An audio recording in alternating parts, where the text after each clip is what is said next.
Actually, I can leave this shared screen up, right? Yeah. All right. Well, hopefully Now, this. now it says live. I'm Oh, seeing we're it. live.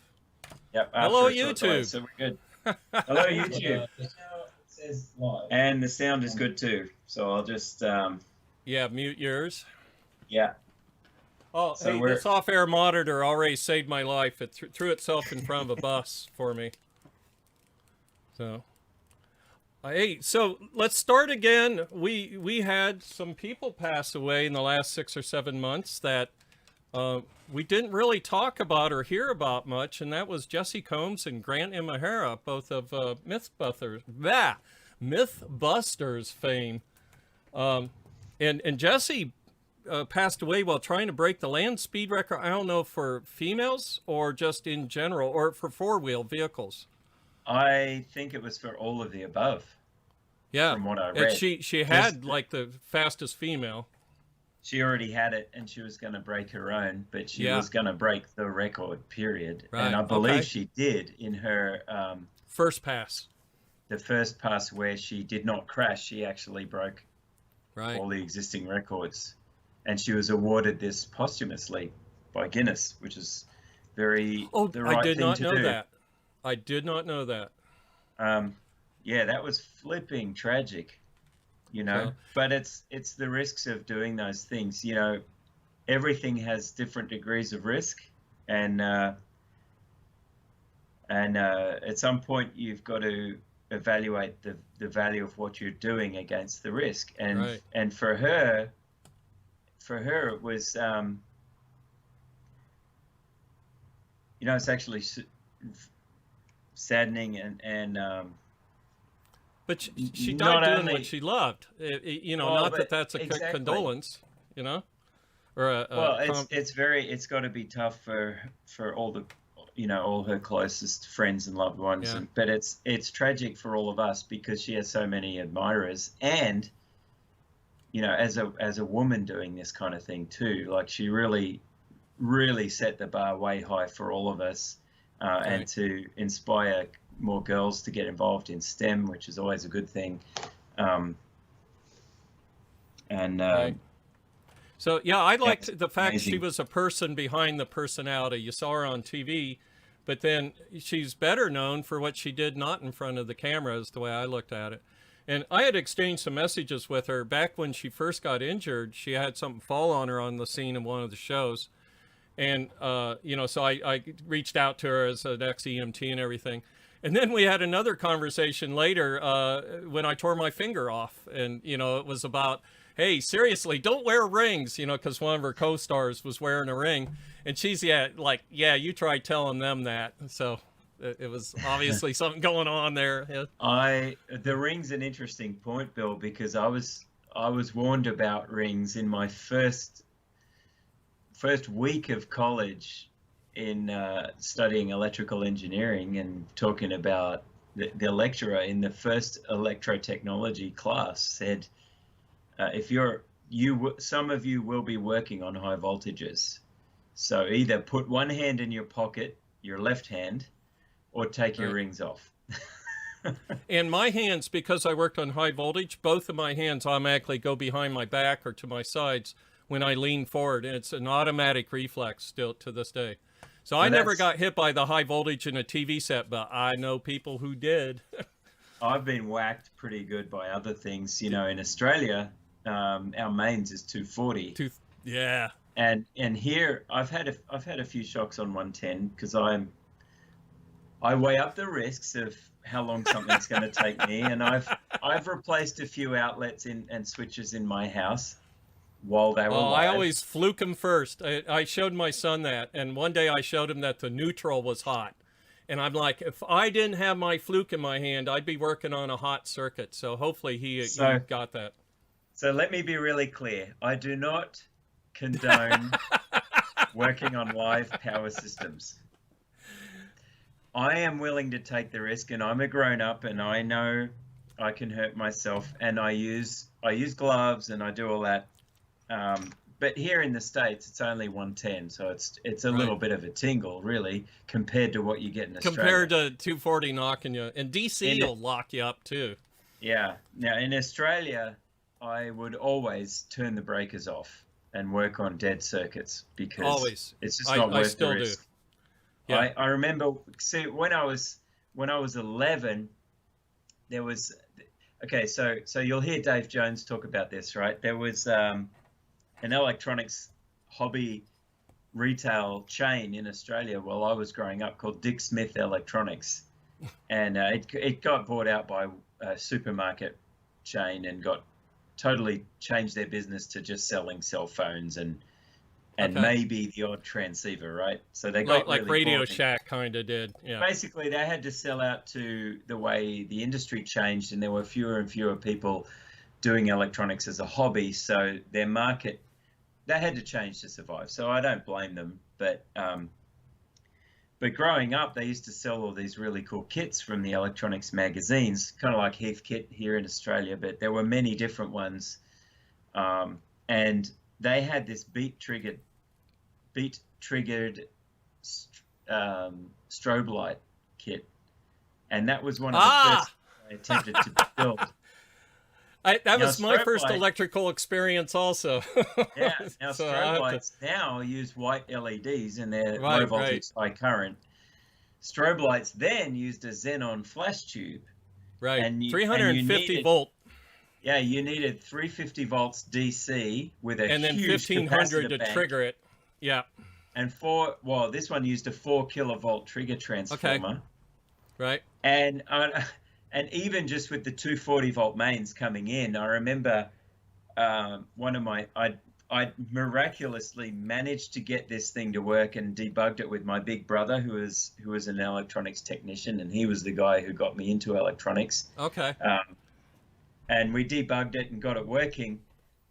And I didn't do everything the way the instructions fully said. It wasn't totally safe, right? And I had this friend come over one time, and I was showing it off to him, and he's like, "What's inside? What did you have to do to build this?" And I took the lid off to show him the circuit board, but it was all still plugged in and powered on. And I'm like, so he's like, "So how's it work?" Well, I said, "Well, the power comes in here," and I actually was just pointing at it, but I moved my hand a little too far, and my 2 fingers went down over the live and neutral going to the power switch, and it literally threw me across Flew your hand back. Yeah. So it threw me across the room, and I'm like, ah! So my first experience was with where I saw an electronic component and figured out what it was, my dad's strobe light, and I opened it up and I saw the xenon tube, and I put my finger down, way down next to it, because it looked pretty, right? And I bridged the trigger and and there was a charge on there, and it blew my hand back to here, it felt like, right? Yeah. And I went, those blue things are fast batteries, was how I thought of it. And I didn't know what a capacitor was, but I knew that they had held the charge. So here's my other electrical story. I built one of these because you just reminded me of this, right? The Heathkit. Oh, those are awesome. I put it all together, like you said, and I must not have built it exactly right, because when I grabbed the 2 red and the black lead to like put it across them, I caught 170 volts from the Nixie tube. So I would have broken whatever I tested with it unless it was a neon bulb. So yeah, I somebody else built this one, so it works. This is cool. This reminds me of being young. Hey, you got a project for us. You got it, right? Oh yeah. So that's what I'm sharing in my screen. Actually, I was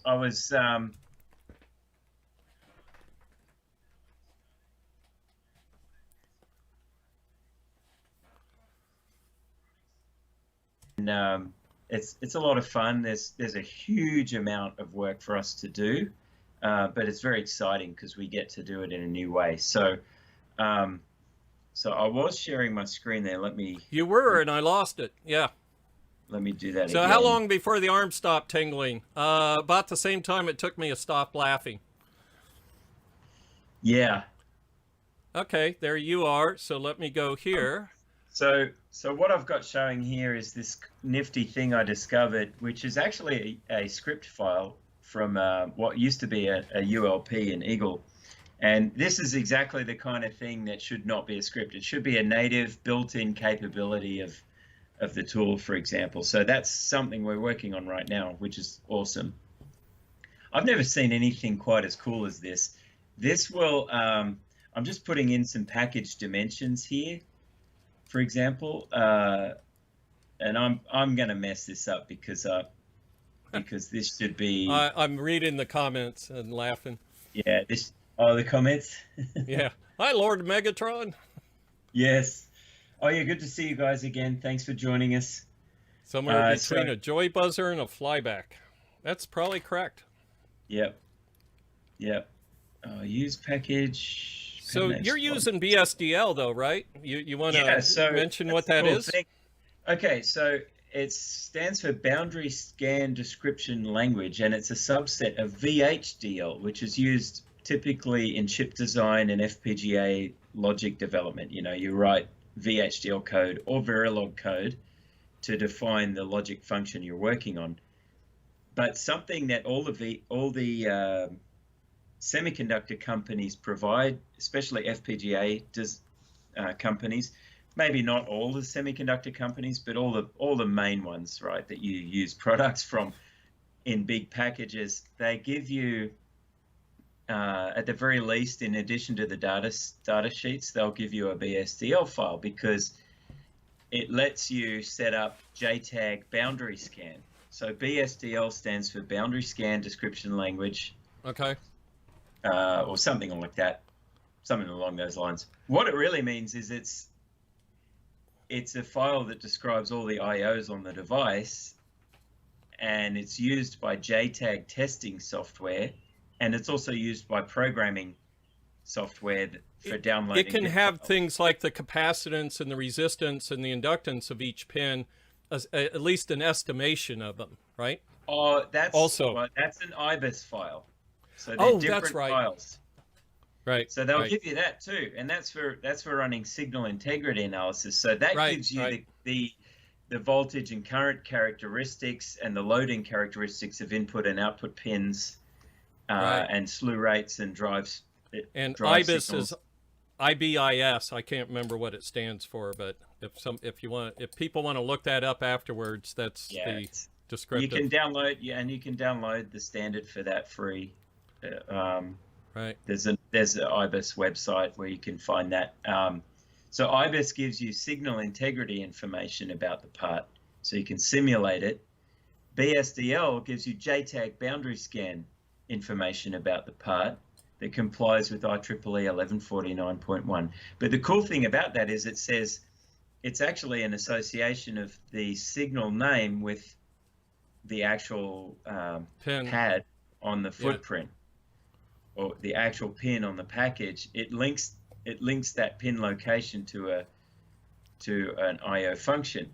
So it gives you all the information about the pin out and what are IOs, what are VCCs, what are grounds. It's all in there. So we can actually use that. Save lots of typing. Yeah. Yeah. So we can actually use that to load a BSDL file. And you see all the IO lands and the signal names, their IO functions. And this could be useful also in microcontrollers where there's multiple functions for a given pin. So here I've got the BSDL file for a Lattice Lattice XP2 FPGA in an FPGA 484 package. Right, and it can detect that from the file, and I can make a symbol, just dump all the pins onto lines in the schematic, which is fine for me. Later on, what I'll do is break them up and make multiple symbols for each IO bank. So it'll do that. I do the same, yeah. It'll generate a BGA, and it's going to associate the pin names with the pad numbering on the BGA. Which saves a lot of chance to make a mistake because it's doing it for you automatically with help. But so I don't know.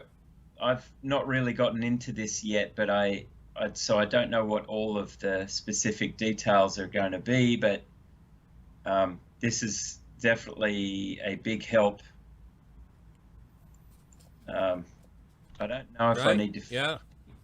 I probably don't need to fill that out right now because that looks like it's for quad flat packs and other types of SMDs. But no, I don't know. Maybe I need to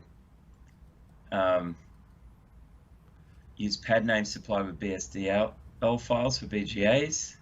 If I wanted to, I could build the part with an existing package in my library, but I'll create a new one because I don't have this one yet.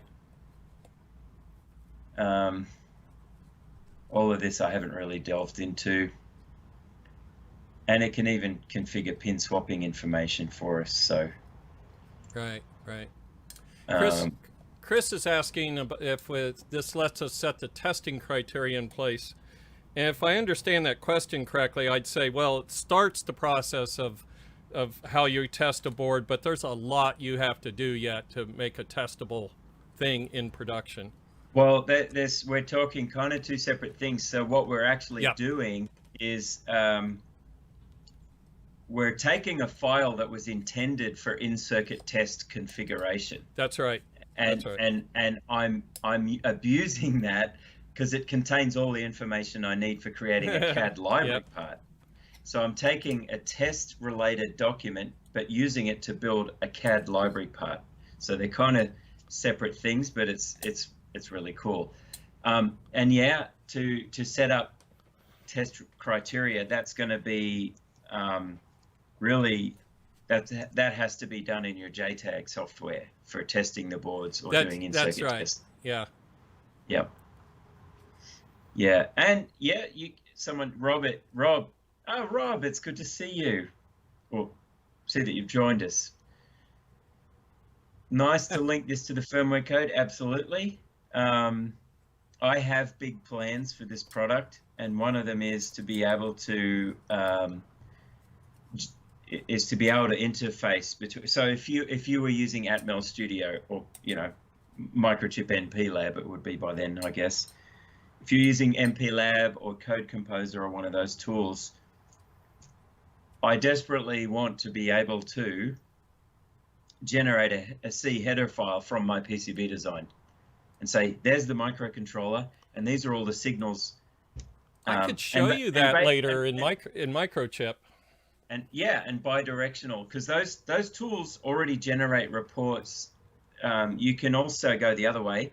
Sometimes the pin functionality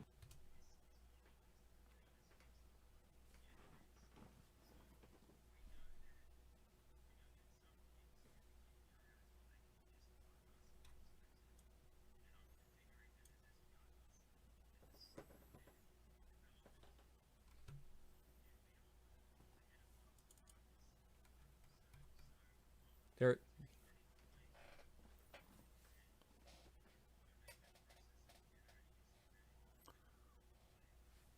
And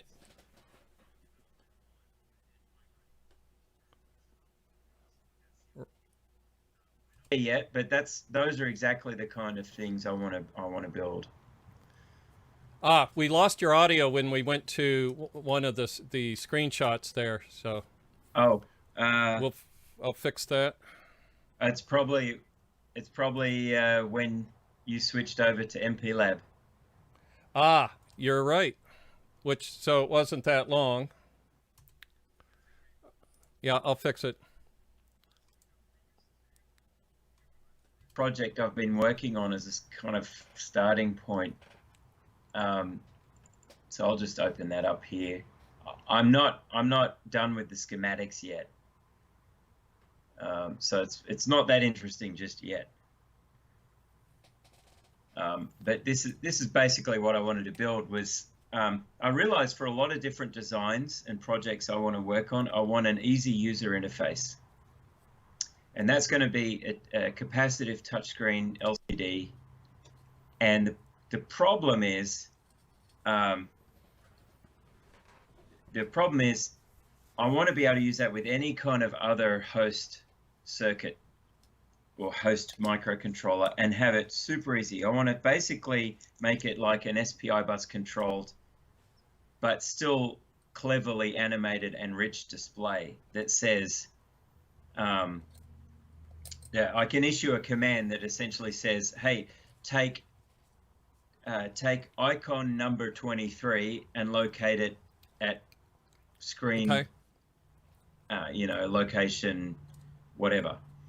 And I can animate them and move them around just by issuing serial commands to it. And it'll take care of all the double buffering, all the alpha blending, all the other stuff like a whole separate video processor. And so the center of that is going to be the Mark XO2 CPLD is going to take care of display and double buffering. And then I thought, well, what the heck? Why don't I just make this a general purpose computer with a nice touchscreen? And at the core, it uses the CPLD for taking care of display input output and memory management. And so to that end, I put a couple of SD RAMs on it because the Mark XO2 has a nice SD RAM controller or DDR controller IP core it's kind of optimized for that silicon, so it doesn't take up too much space. And then next to that, I'm throwing the obligatory USB JTAG. So I've got, let me show you the schematics. It's easier to tell. So I've got, this is my FPGA. You can see I'm still working on. Yeah, we can't actually see the signal names at this resolution, but we can see the pretty pictures.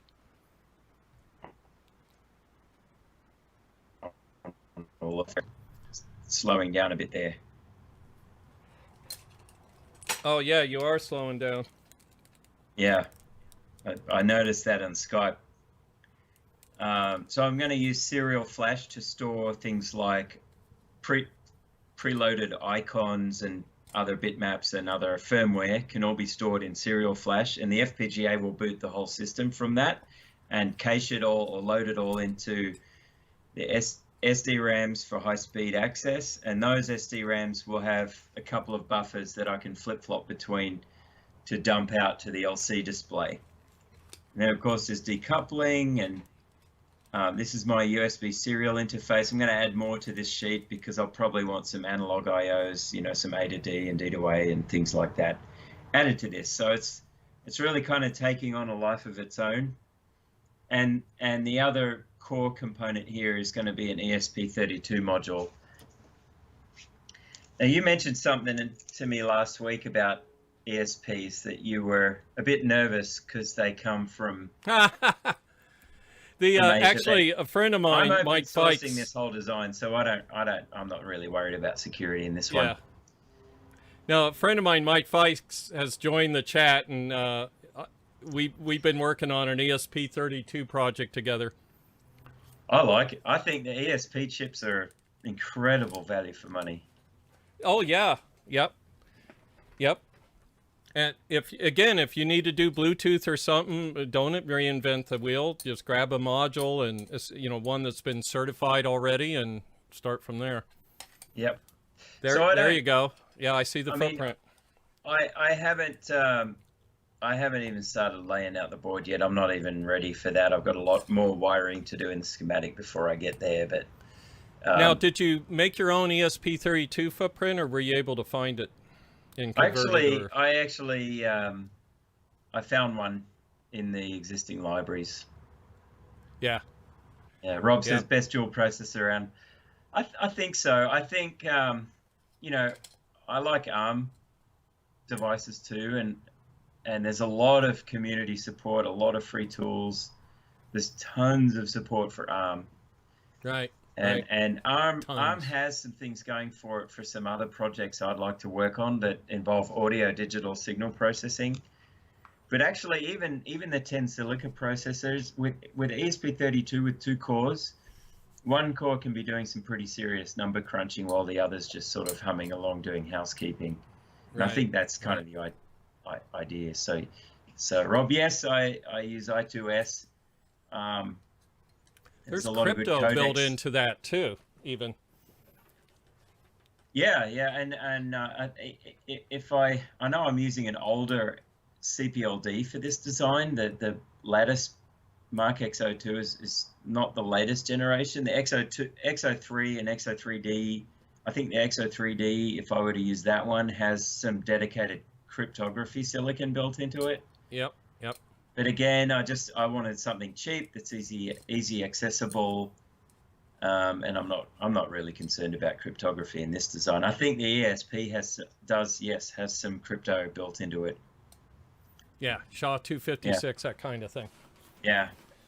So yeah, I'm big on unique IDs these days. They make chips that say once you put this on the board, it's unique. You can't even put it under an X-ray to figure out what the ID is, you know, and how to short it out.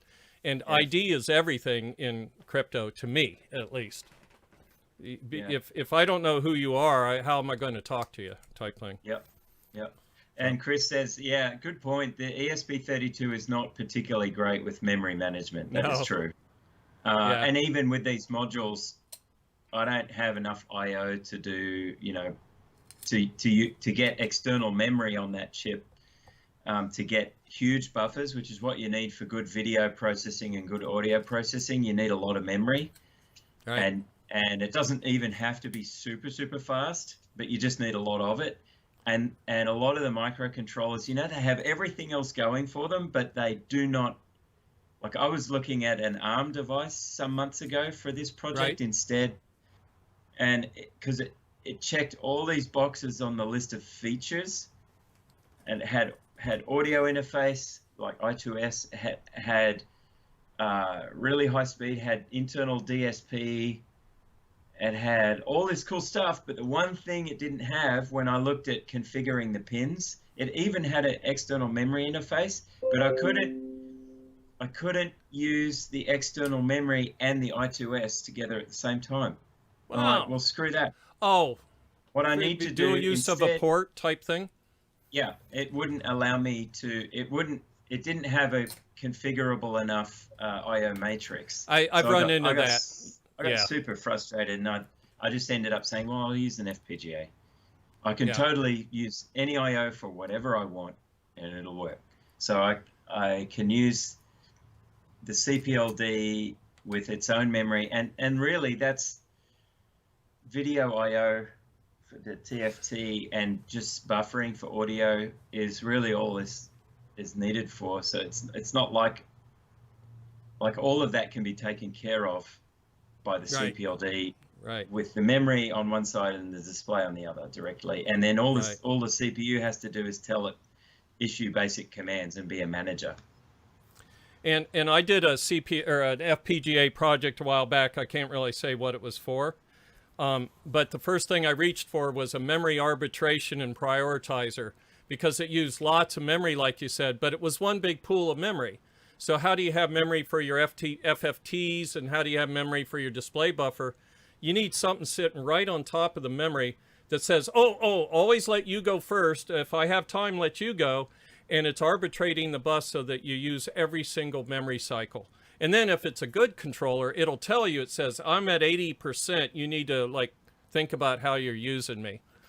So, cool drawings. Let me zoom in on those. Oh, well, so this was one of the, this is just one of the reference designs, because I'm not ready to show anything. Yeah, I made it small again, but you had the PC board up a second ago, so I was... Yeah. So does anybody make a reasonable cost dual-ported modern RAM? I don't use dual-ported RAM. It was never perfect when I used it, and it was the overhead. I'd rather have fast RAM and me do the dual porting rather than turn it over to a DRAM. I have used, or dual-ported RAMs. I've used video versions, all of those, and it seems like you always chase it too much. Yeah, it seems like there was a time where it made sense to do everything with one chip. Right. And before that, it made sense to do everything with multiple chips, and that's where we had the Commodores, right? The Commodore Amiga. The reason the Commodore Amiga in its day was the best the best gaming machine was because it offloaded, just like I am with this CPLD with the RAMs and the TFT display. It did a whole lot more, but it offloaded. It had all the intense graphics. coprocessors Yeah. and blitters and yeah, the copper coprocessor, all kinds of things. The Fat Agnes, like we were all like, yeah. Oh, you should see it. You should see the people working on it, carrying around a Fat Agnes plot and stuff. It was cool. So, just to, I mean, that actually, I don't know. This could be argued because I don't know the history as well as you do, Bill. But that architecture that went into the first round of Amigas, right, which descended from the C64, it really did, whether they know it or not. That arguably completely kindled and kicked off the GPU industry as we know it. It did, I think so, or it was the first indication of it, of the abilities. Yeah, because the first video controllers, the first graphics display controllers in the IBM PC clone world, which were on 8 and 16-bit, AT cards. Right. Really, all they were was some dual port RAM, and a device that would rapidly clock out the dual port RAM to an A to D, a D to A converter with a VGA port hanging off of it.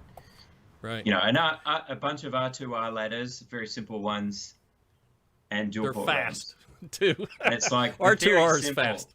The theory is simple. The CPU puts a bitmap into one dual port RAM while the other one's busy clocking out serially. Yep. And that's your double buffer. And then once that one's ready for its scan, you flip over to the other one and you update that one. And actually not in the Amiga. In the Amiga, we used the even clock cycles to access the RAM, and the odd clock cycles were for the video part of it. So we walked right by each other without seeing each other, because the Motorola, the way it clocked, we could go low is for the video, high is for the processor. And that's what we got from the Commodore 64. We did the exact same thing, only it was a 6502. So it made it look like a double buffer, but they were sliding by each other. Oh, well, it's another way of doing double buffering, yes, really. It right, exactly. And main thing is that the processor isn't moving every single pixel. It's not looking for every collision of a sprite. It's using processors to do. Correct me if I'm wrong, but didn't the Fat Agnes also introduce some of the necessary DSP functions for video animation that you just couldn't do at full speed, or fast enough speed for good fluid animation? You could have the copper move sprites and run the blitter and stuff. Absolutely. Exactly. So that's the key difference, right? That's where we went from a video card being just a dumb high-speed dual-port memory and some special clocking and a D to A converter. That's where it really evolved to what has become today to become an actual GPU as we know it, where the CPU just issues some basic stuff, and you can do things in software, and on the CPU you can generate graphics and all that. But if you really want to go fast, you offload all of that stuff. Right. And so you want to know my opinion of the Amiga? Yeah. So it was brilliant because I loved those things. yeah, it was brilliant in the beginning, especially when we used TV sets. It was designed for TV sets. It came from it's not a mistake that Marble Madness was one of the first games. When I looked at the sheets of paper, the spec for it, they showed army tanks and stuff. This was for coin operated stuff. But what it did that was cool was called ham mode, hold and modify. Now, you can only change colors up to the dot clock rate, 3.5759 megahertz. And you can't change color faster than that. But you can change the brightness faster. You can go up to 4.5 megahertz. So what I would do is do a shade of red and then change the brightness and make pink or something. Well, you could have twice as number of colors across there if using NTSC, as long as they were related to each other. And the human eye always wants to see that relationship. And that's why NTSC is called never twice the same color. Yeah, whereas PAL, where they alternate the color. Now, what I hated about the Amiga, though, right, is because they look so good on a TV, they made the screen, the home screen, look good on a TV, right? That blue with the clock and everything.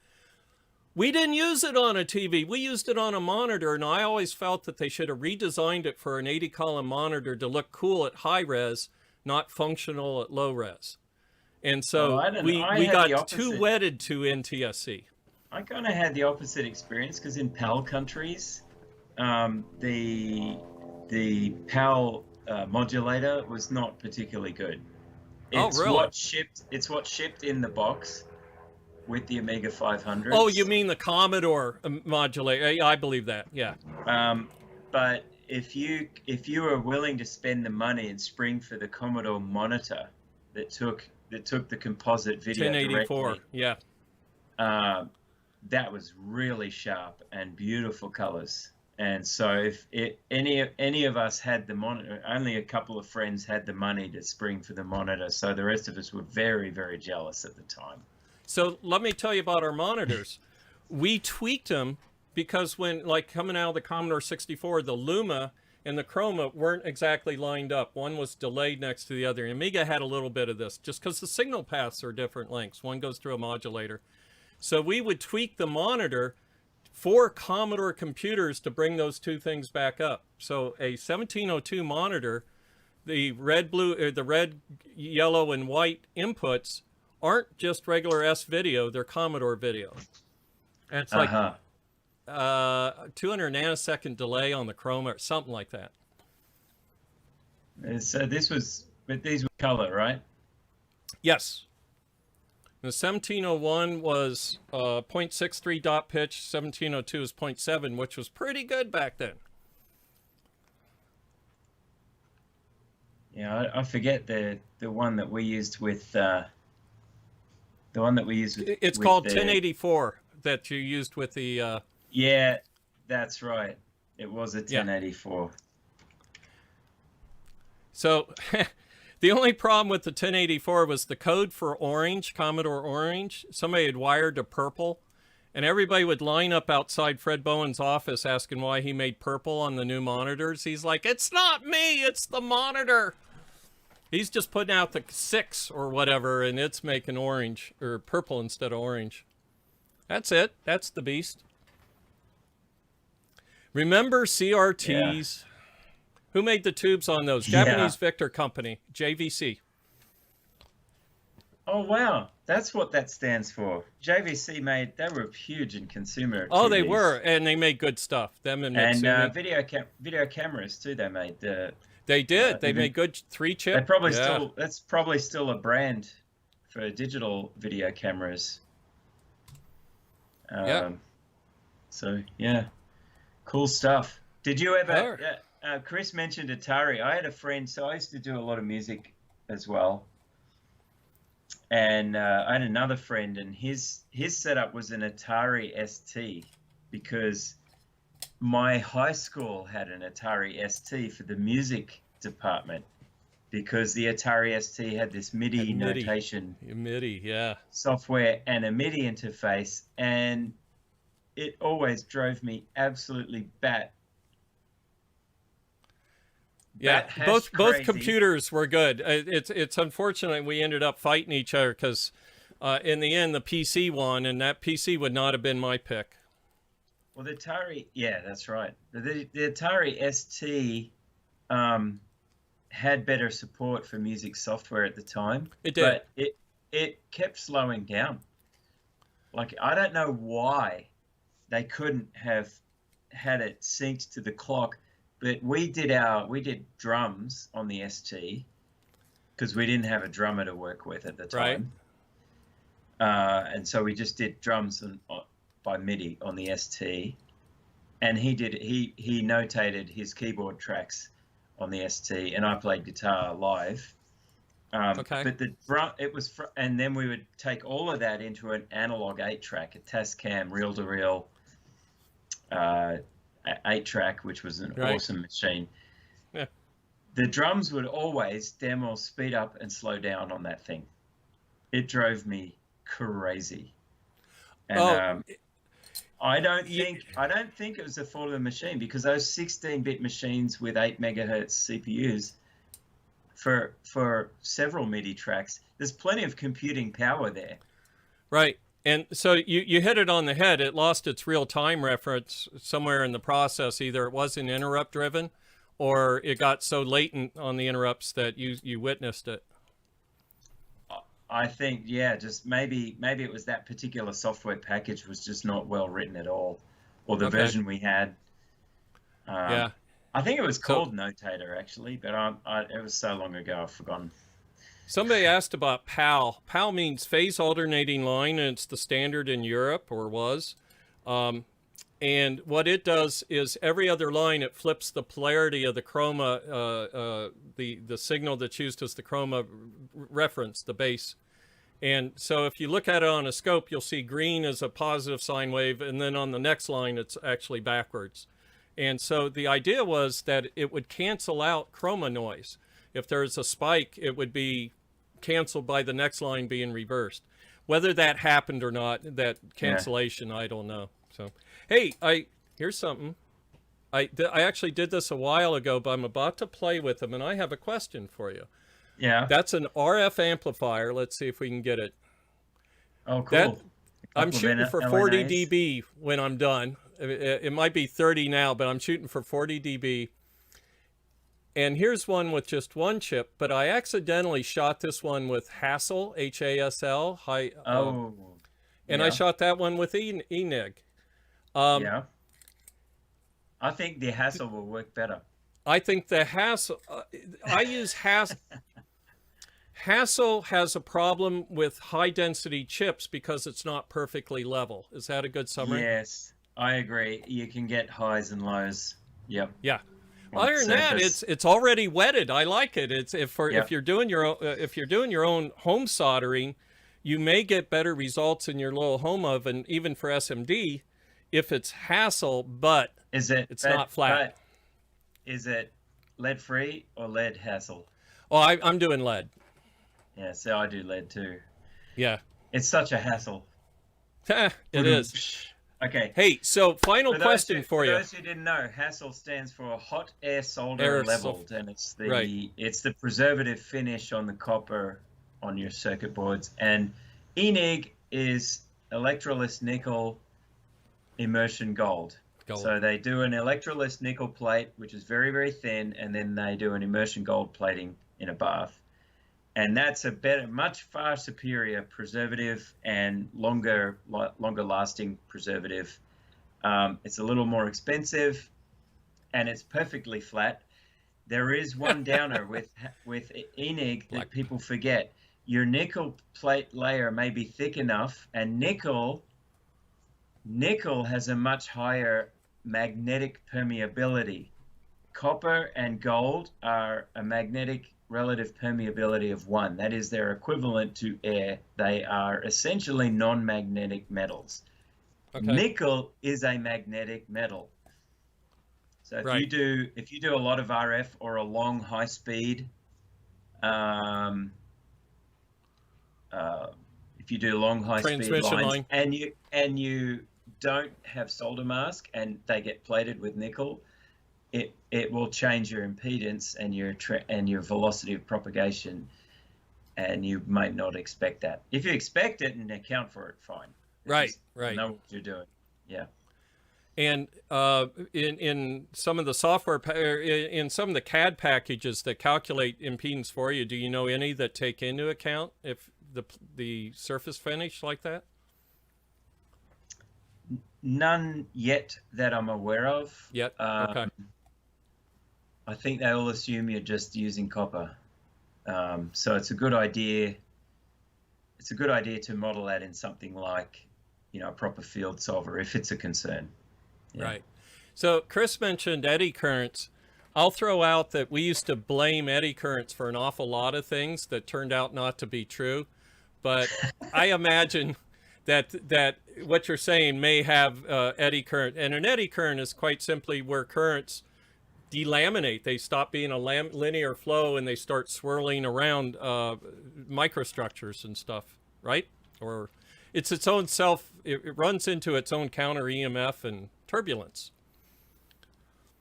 Whoop! You froze up on us. You're coming back. We lost you.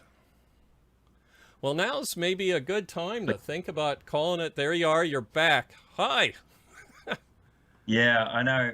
The Skype call just really sucked for a moment there because I was doing a search on a screen share and it changed. I remembered a band from the late 80s called the Swirling Eddies. But anyway, wow. There you go. Just a random tidbit of factoid nonsense. Did you ever hear of Nash the Slash? No. So what Nash did was use sequencers back in the 80s.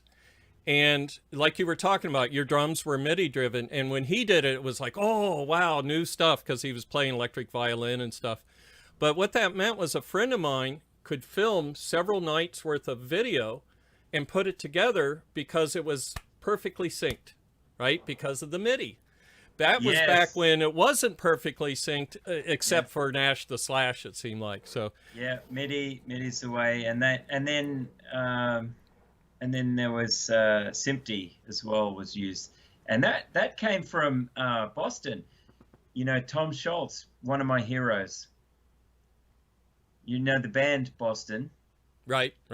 And I thought you meant the city at first. Okay. The guy that formed that band was a master's degree qualified engineer from MIT, and a great guitarist and songwriter. And the band took off, so that became his career. But he was so fussy about good guitar tone and music recording. He built his own recording studio, and he got frustrated because he wanted more tracks than what were like. Right, I think the maximum at that 32 time tracks or something. 64. He wanted 32, but you could only buy 8-track recorders. So he figured out a way of using one of the tracks on every reel to synchronize to the others. To synchronize them and use multiple, and that's where SMPTE, the SMPTE standard came from. He did, and he invented all sorts of custom electronics to get. Whoop, losing you. So while you're gone, I'll just fill in real quick. Okay, you're back. You're back. Okay. Was that a screen share issue? Is it happening when you do play with the screen share or no? Possibly. Let me turn the screen share off. Okay. Going back to what we started with, you know, I just wanted to give a shout out. How do I stop sharing the screen? Stop. Screen share, cancel. I think it's not sharing now, but I'm still seeing it on your... I'm still seeing it, yeah. So maybe it doesn't. I can even delete it out, but the main thing was that we didn't want it delaying the transmission. Hey, so let me tell you an SMTP, I can't even say it, story real quick. My cousin's husband used to play keyboards for 9 Inch Nails, and now he's a composer for TV shows, right, or movies and things. And he lives and dies by the time code, right? Because he has a big video up with the code, and that's how he composes. So it's funny how one technology like a timestamp can open a door for other technologies. So, well, it's coming up on... Just one last thing, Bill. Just one last. I started to say this before my audio cut out that time.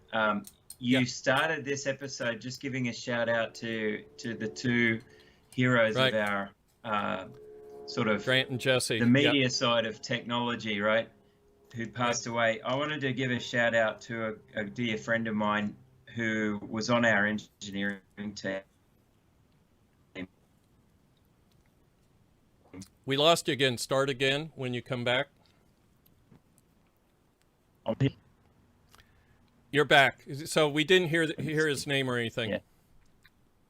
I've got to find a way of making sure that my screen share is turned off because I can't seem to do that. Greetings from Deutschland. Hello. I wanted to give a shout out to this guy. His name's Andy Ball, and he is also a hero in the PCB design software industry. He worked at Accel Technologies, which developed Accel EDA and then PCAD. He was one of the key software engineers in PCB design tools for all these years. He worked at Altium. He was a product manager later on, and then he moved to Autodesk ahead of me to work on Eagle and Fusion. And he was a guru when it comes to polygons and mathematics and CAM. And but more than that, he was just a really good friend of ours and a super conscientious but also hilarious guy. And everyone who worked with him really admired him. He never made enemies anywhere he ever went. He was even working at PCAD. No, I'm sorry. Believe it or not, but here's the I had deal. a love-hate relationship with PCAD, the software. That's why I say that. Everyone does with every CAD tool. Yeah, that's true. It's not really. But the point is, literally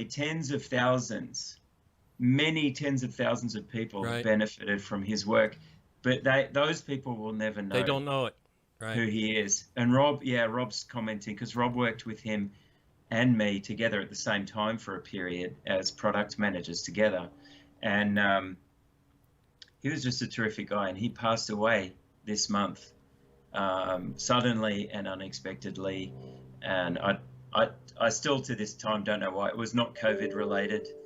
Okay. But the world is not going to be the same without him, and EDA tools are not going to. We're still going to get done what we need to. We have a great team, but it's just not the same without Andy. So I wanted to give him a shout out. I'm sorry to hear that. Yeah, there's a lot of people, turn on a computer and don't realize what all happened before that computer turns on, or in this case, a CAD package.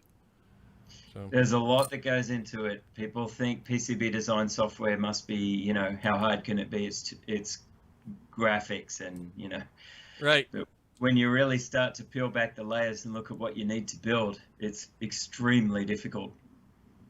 And that's without talking about the auto router. So, well, hey, it was real good seeing you again this week. Yeah, you too. So we'll do this again next week. We'll try and schedule it. We had problems with the scheduler people. If somebody knows how to use YouTube, call me. So, anything to add, my friend? No, that was it. I just look forward to talking with you again next week. And if anyone, thanks for the comments. And if anyone has any great ideas of things you'd like us to bring up and discuss, absolutely share them with us through the comments. This has been recorded on YouTube as well, right, Bill? So it should remain on your channel, so people can subscribe, and then they'll find out when we're going live again next week. Yes, subscribe. What if you join late? I see some people join late. Obviously, definitely go back and check out this episode. There's some cool stuff in here, and we'll talk to you again. Good talking to you, Bill, as always.